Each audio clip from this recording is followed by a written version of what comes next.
ప్రస్తుతం మనం సిద్దిపేట జిల్లా బెజ్జంకి మండలం గుండారం గ్రామంలో ఉన్నాం. మీరు చూసే ఉంటారు కదా, రీసెంట్ గా butterfly song 40 million views, YouTube trending. ఇప్పుడు మనతో పాటు ఉన్న చిన్నారులు ఆ పాట మీద డ్యాన్స్ చేసిన వాళ్ళని అడిగి తెలుసుకుందాం ఎలా చేశారు, అసలు దీనికి చేపించిన వాళ్ళు ఎవరు అని చెప్పేసి. ఓకేనా పాపా, నీ పేరేం పేరు? నిహిత. నువ్వేనా బటర్ఫ్లై మీద డ్యాన్స్ చేసింది? ఎవరు చేపించారు? గిరిబాబు సారా? నువ్వు ఏ క్లాస్ అమ్మా? Second class. వీళ్ళంతా మీ ఫ్రెండ్సా? నీ పేరేం పేరు? నీ పేరు? నీ పేరు? ఓ, మీరందరూ ఫ్రెండ్సా? మీరందరూ కలిసి బటర్ఫ్లై మీద డ్యాన్స్ చేశారు. మీకు తెలుసా అది ఎన్ని బిలియన్ వ్యూస్ అయిందో? అది చాలా పెద్ద వైరల్ అయిపోయింది. మీరు చాలా ఫేమస్. ఇప్పుడు మన వాళ్ళందరి కోసం మీరు ఒకసారి మళ్ళీ డ్యాన్స్ చేస్తారా బటర్ఫ్లై మీద? చేస్తారా?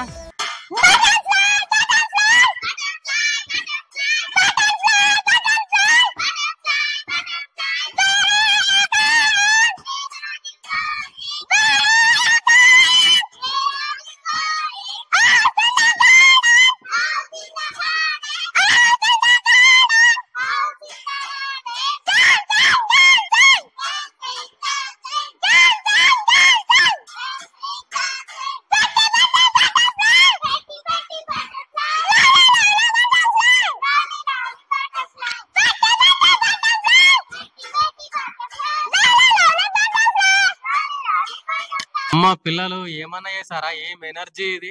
మీకు ఈ డాన్స్ ఎవరు నేర్పించారు? గిరిబాబు సారా? ఒకసారి అడుగుదామా మీ గిరిబాబు సార్ని ఎలా నేర్పించారో. హలో ఎవ్రీవన్, నా పేరు గిరిబాబు. నేను ఇక్కడ ఈ స్కూల్లో ఇంగ్లీష్ టీచర్ గా వర్క్ చేస్తున్నాను. నేను ఈ పిల్లలతోటి బటర్ఫ్లై వీడియో చేయించడం జరిగింది.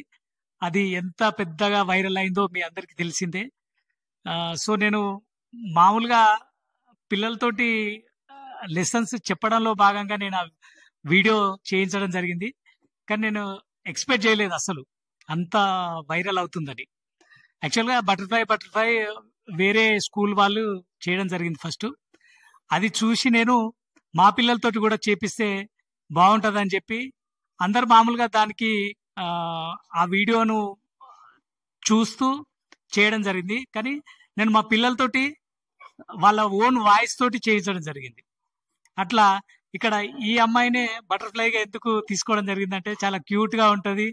సో ఆ బటర్ఫ్లై తోటి ఆ వింగ్స్ పెట్టి మరి అమ్మాయికి చేయించడం వల్ల వాయిస్ కూడా కొంచెం పెక్యులర్ గా ఉండడం వల్ల ఆ వాయిస్ ఎక్కడికో వెళ్ళిపోయింది. సో ఇంత మంచిగా సపోర్ట్ చేసి ఇంత వైరల్ చేసినందుకు అందరికి థ్యాంక్స్ చెప్తూ, ఈ అమ్మాయి నిజంగా మంచి బేస్ వాయిస్ ఉంది. అమ్మాయి లైఫ్ లో ఒక మంచి సింగర్ గా కూడా అవుతుంది. అట్లా అయ్యే విధంగా కూడా మంచి ఎంకరేజ్మెంట్ చేస్తానని అనుకుంటూ అందరికీ మరొకసారి థ్యాంక్స్ చెప్తూ thank you one and all.